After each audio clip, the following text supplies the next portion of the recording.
समस्त को नमस्कार। आपण मैंने समस्ते भल थे खुशी थे मुझे प्रभु दयार भल अच्छी आनंद अच्छी खुशी अच्छी। चलतु ए वीडियो देखा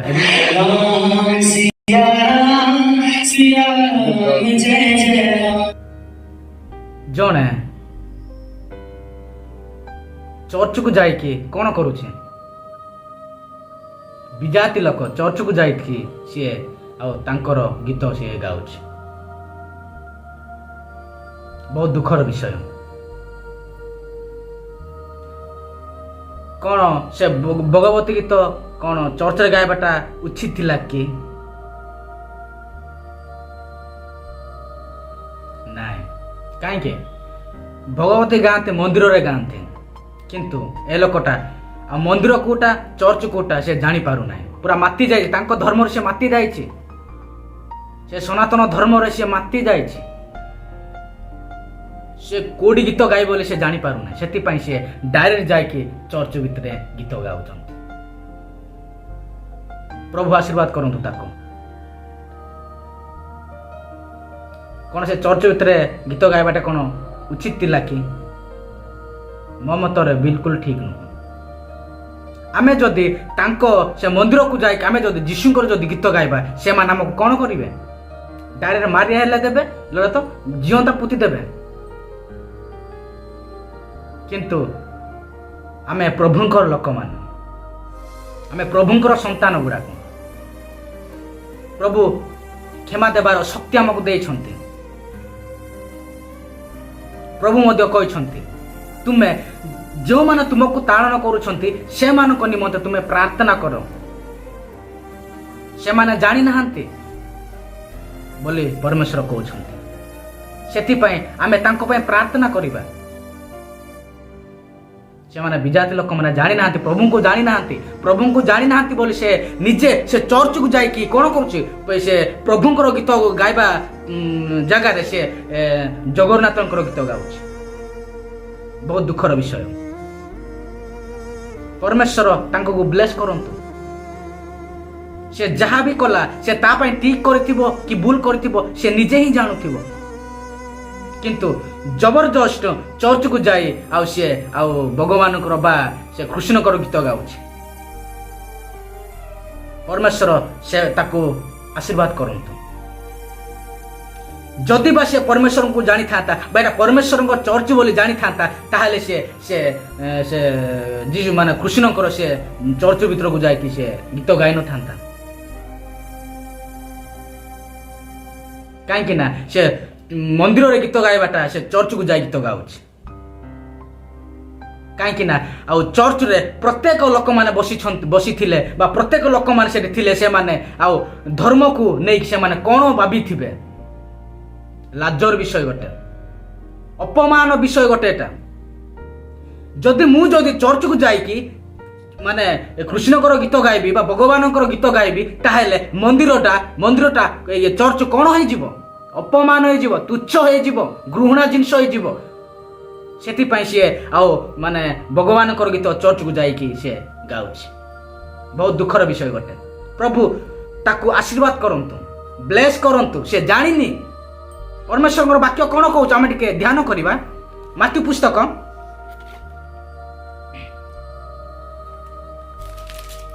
5 पर्व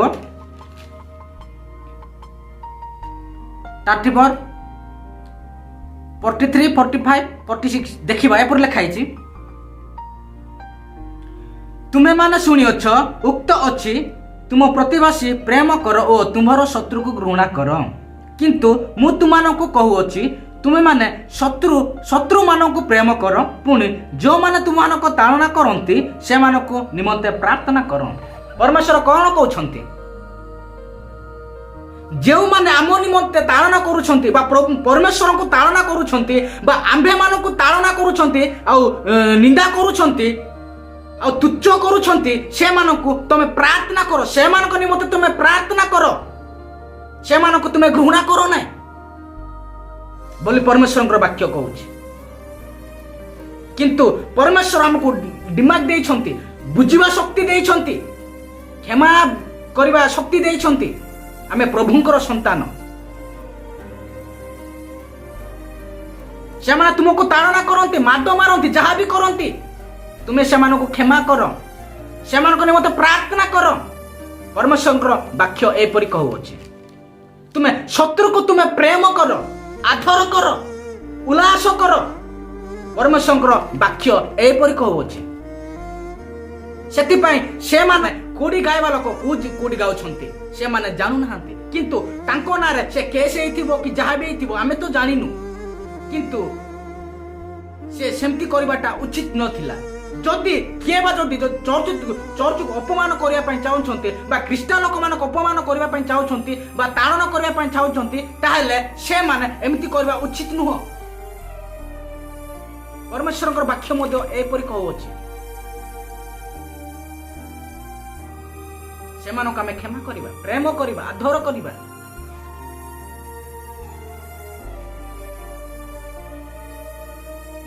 ବହୁତ ଦୁଃଖର ବିଷୟ ଗୋଟେ। କଣ ସନାତନ ଧର୍ମ ହିଁ କର୍ମ ଏଇଆ ହିଁ ଶିକ୍ଷା ଦିଏ? ତମେ ଜବରଦସ୍ତ ଚର୍ଚ୍ଚକୁ ଯାଅ, ଗୀତ ଗାଅ, ସେ ମାନେ ଭଗବାନଙ୍କର ବା ଠାକୁରଙ୍କର ଗୀତ ଗାଅ ବୋଲି ସନାତନ ଧର୍ମ ଏହା ହିଁ ଶିକ୍ଷା ଦିଏ କି? ଆଉ ଜବରଦସ୍ତ ଜଣକୁ ଆଉ ଖ୍ରୀଷ୍ଟିଆନ ବା ଖ୍ରୀଷ୍ଟିଆନ ଲୋକକୁ ହିନ୍ଦୁ କରାଇବା ପାଇଁ କଣ ସନାତନ ଧର୍ମ ଏହା ଶିକ୍ଷା ଦିଏ କି?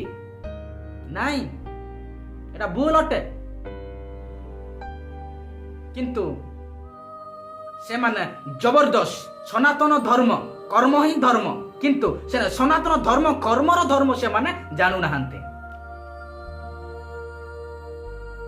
ଜଣକୁ ଜବରଦସ୍ତ ଗାଳି କରିବା, ଜଣକୁ ଜବରଦସ୍ତ ପିଟିବା, ଆଉ ଜଣକୁ ଚର୍ଚ୍ଚକୁ ଯାଇ ଜବରଦସ୍ତ ଗୀତ ଗାଇବା ବା ଯୀଶୁଙ୍କର ଗୀତ ଗାଇବା ସମୟରେ ଯୀଶୁଙ୍କର ଗୀତ ଗାଇବା ସେଠି ଚର୍ଚ୍ଚ ଭିତରେ ସେ ଠାକୁରଙ୍କ ଚର୍ଚ୍ଚ ଭିତରେ ଯାଇ ଗୀତ ଗାଉଛି। ଆମେ ମାନେ ଯଦି ବା ଖ୍ରୀଷ୍ଟିଆନ ଲୋକମାନେ ଯଦି ବେଣ୍ଡିଆ ପିଲା ହଉ କି ଝିଅ ପିଲା ହଉ କି ବୁଢ଼ା ହଉ କି ଯିଏ ବି ପାଷ୍ଟର ହଉ କି ଯିଏ ବି ହଉ, ଯଦି ମନ୍ଦିରକୁ ଯାଇକି ଯଦି ଯୀଶୁଙ୍କର ଗୀତ ଗାଇବା ବା ଯୀଶୁଙ୍କର ଗୀତ ଆମେ ପ୍ରଶଂସା ଗାନ କରିବା ବା ମନ୍ଦିର ଭିତରେ, ତାହେଲେ କ'ଣ ଘଟଣା ହବ ସେଇଠି?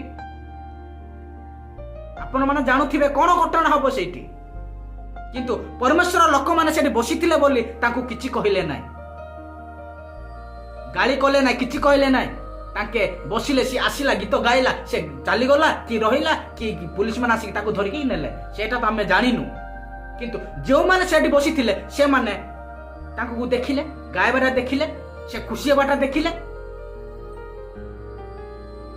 ଜଣେ ମଣିଷ ଆଉ ଖ୍ରୀଷ୍ଟିଆନ ହଉ କି ହିନ୍ଦୁ ହଉ, ହିନ୍ଦୁ ଲୋକ ଯଦି ଚର୍ଚ୍ଚକୁ ଯାଇ ଯଦି ଗୀତ ଗାଇବ, ହିନ୍ଦୁ ଲୋକ ଯଦି ଖ୍ରୀଷ୍ଟିଆନ ଲୋକ ଯଦି ମନ୍ଦିରକୁ ଯାଇକି ଯଦି ଗୀତ ଗାଇବ, ତାର କ'ଣ ହବ? ଯଦି ଏପଟେ ଜଣେ ଖ୍ରୀଷ୍ଟିଆନ ଏପଟେ ଜଣେ ହିନ୍ଦୁ ଲୋକ ଯଦି ଚର୍ଚ୍ଚକୁ ଯାଇ ଗୀତ ଗାଇବ, ହିନ୍ଦୁ ଲୋକ ଖ୍ରୀଷ୍ଟିଆନ ଲୋକମାନେ କ'ଣ କହିବେ? ସେ ଜାଣିନା, ସେ କ୍ଷମା କରିଦିଅ କହିବେ। କିନ୍ତୁ ଖ୍ରୀଷ୍ଟିଆନ ଲୋକ ଯଦି ମନ୍ଦିରକୁ ଯାଇ ଯଦି ଗୀତ ଗାଇବେ ବୋଲେ ଅବସ୍ଥା କ'ଣ ହବ? ଆପଣମାନେ ଟିକେ ଭାବନ୍ତୁ, ଟିକେ ଚିନ୍ତା କରନ୍ତୁ, କ'ଣ ହବ ଅସୁବିଧା? ଜୀବନ ହେଲେ ମାରିଦେବେ, ଲଢ଼େ ତ ପୁରା ଧକ୍କା ପକ୍କା ମାରିଦେବେ, ପୁରା ତାକୁ ଯାହା ପୁରା ଚିଞ୍ଚତ୍ର କରିଦେବେ। କିନ୍ତୁ ପରମେଶ୍ୱର ବୁଝିବା ଶକ୍ତି ଦେଇଛନ୍ତି, କ୍ଷମା ଦେବା ଶକ୍ତି ଦେଇଛନ୍ତି, ସେଥିପାଇଁ ଆମେ ତାକୁ କ୍ଷମା ଦିଆ ହେଲା। ପରମେଶ୍ୱରଙ୍କ ଲୋକମାନେ ଏତେ ଜଣ ବଇଥିଲେ, ସେମାନେ ସମସ୍ତେ କ୍ଷମା କଲେ, ତାକୁ କ୍ଷମା ଦେଇଦେଲେ। କିନ୍ତୁ ସେ ବର୍ତ୍ତମାନ ଜେଲରେ ଅଛି ବୋଲି ଆମେ ଶୁଣୁଛୁ। ଆରେ ସେ ଜେଲରେ ଥାଉ କି ଯୋଉଠି ବି ଥାଉ, କିନ୍ତୁ ପରମେଶ୍ୱର ତାକୁ ଆଶୀର୍ବାଦ କରନ୍ତୁ। ସେ ଖ୍ରୀଷ୍ଟିଆନ ଲୋକମାନଙ୍କ ବିରୁଦ୍ଧରେ ଯାଉଛନ୍ତି ବା ଖ୍ରୀଷ୍ଟିଆନ ଲୋକମାନଙ୍କ ମାନେ ବିରୁଦ୍ଧରେ ତାଳନା କରୁଛନ୍ତି, ଅପମାନ କରୁଛନ୍ତି, ପ୍ରଭୁ ସେମାନଙ୍କୁ ଆଶୀର୍ବାଦ କରନ୍ତୁ, ବ୍ଲେସ୍ କରନ୍ତୁ। ଆମେ ସେମାନଙ୍କ ପାଇଁ ପ୍ରାର୍ଥନା କରିବା। ସେମାନେ ଯାହା ବି କରନ୍ତୁ, ଆମେ ସେମାନଙ୍କ ପାଇଁ ପ୍ରାର୍ଥନା କରିବା। ବହୁତ ଦୁଃଖର ବିଷୟ ଗୋଟେ, ଏମିତି ହେବା ଉଚିତ ନୁହଁ।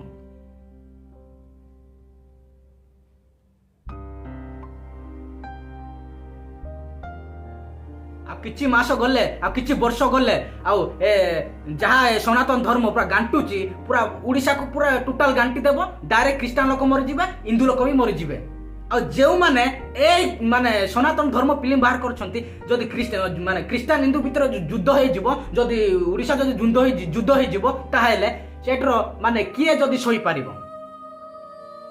ତାଙ୍କର ମାନେ ପାପ କିଏ ବହନ କରିବ? ତାଙ୍କର ରକ୍ତ କିଏ ବହନ କରିବ? ସିଏ ବହନ କରିବ କି? ନାଇଁ, ସିଏ ବି ମରିଯିବ, ଆମେ ବି ମରିଯିବୁ, ସେଇଟା ସିଏ ଜାଣି ନାହିଁ। ଖ୍ରୀଷ୍ଟିଆନ ଲୋକ ମରିଯିବେ, ହିନ୍ଦୁ ଲୋକ ବି ମରିଯିବେ, ସେଇଟା ସେ ଜାଣି ନାହିଁ। ସେଥିପାଇଁ ସେ ଏ କାରନାମାଟା ଗୋଟେ ବାହାର କରିଛି। ନିଜକୁ ଲାଗୁଥିବ ପୁରା ବହୁତ ଖୁସି, ପୁରା ବଢିଆ ସିନେମାଟେ ଗୋଟେ। ଏ ସିନେମା ଦେଖି ସମସ୍ତେ ପରିବର୍ତ୍ତନକୁ ଆସିବେ। ନାଇଁ ଆଜ୍ଞା, କେହି ମଧ୍ୟ ପରିବର୍ତ୍ତନକୁ ଯାଆନ୍ତି ନାହିଁ। ଜବରଦସ୍ତ ଜଣକୁ ପରିବର୍ତ୍ତନ କରାଇଲେ କେହି ମଧ୍ୟ ପରିବର୍ତ୍ତନ ହୁଅନ୍ତି ନାହିଁ। ଆଉ ଖ୍ରୀଷ୍ଟିଆନ ଲୋକକୁ ମଧ୍ୟ ଆଉ ଜବରଦସ୍ତ ହିନ୍ଦୁ ମାନେ ପରିବର୍ତ୍ତନ କରିବା ପାଇଁ ଚାହିଁଲେ ସେ କେବେ ମଧ୍ୟ ହିନ୍ଦୁ ହେଇପାରିବନି। ବା ଖ୍ରୀଷ୍ଟିଆନ ଲୋକ ହିନ୍ଦୁ ଲୋକ ଖ୍ରୀଷ୍ଟିଆନ ଜବରଦସ୍ତି କଲେ ମଧ୍ୟ ସେ ଖ୍ରୀଷ୍ଟିଆନ ହେଇପାରିବନି। କାହିଁକି ନା ସେ ନିଜର ଧର୍ମ ସେ ନିଜେ ହିଁ ପାଳନ କରିବ। ଯେଉଁ ଲୋକମାନେ ନିଜ ଧର୍ମକୁ ନିଜେ ହିଁ ସମ୍ମାନ ଦିଅନ୍ତୁ, ଆଉ ସମ୍ମାନ ଦେଇକି ସେ ଧର୍ମ ଅନୁସାରେ ତମେ ଚାଲନ୍ତୁ, ଆଉ ଧର୍ମକୁ ତମେ ସମ୍ମାନ ଦିଅନ୍ତୁ, ରକ୍ଷା କରିବ, ଦିନ ନହେଲେ ଦିନ ରକ୍ଷା କରିବ। ତମର ଧର୍ମ ଧର୍ମକୁ ହିଁ ରକ୍ଷା କରିବ। ଆଉ ତମେ ଯଦି ଧର୍ମକୁ ଧର୍ମ ନ ରକ୍ଷା କରିକି ତମେ ଧର୍ମକୁ ଧର୍ମ ଯୁଦ୍ଧ କରିବ, ତାହେଲେ ଏଟା କଣ ଉଚିତ କି? ନାଇଁ।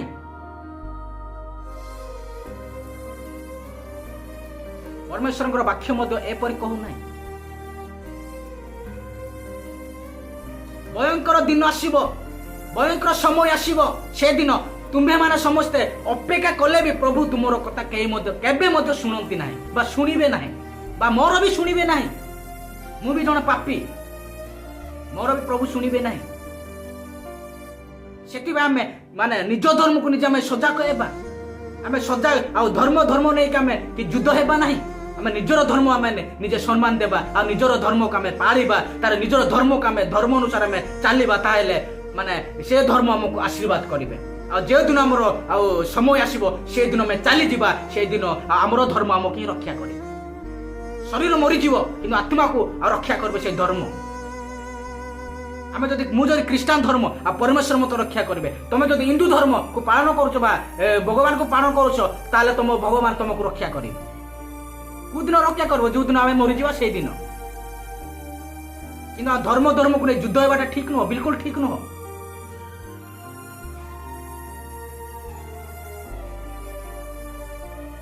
ବହୁତ ଦୁଃଖର ବିଷୟ ଘଟେ, ଏମିତି ହେବା ଉଚିତ ନୁହଁ।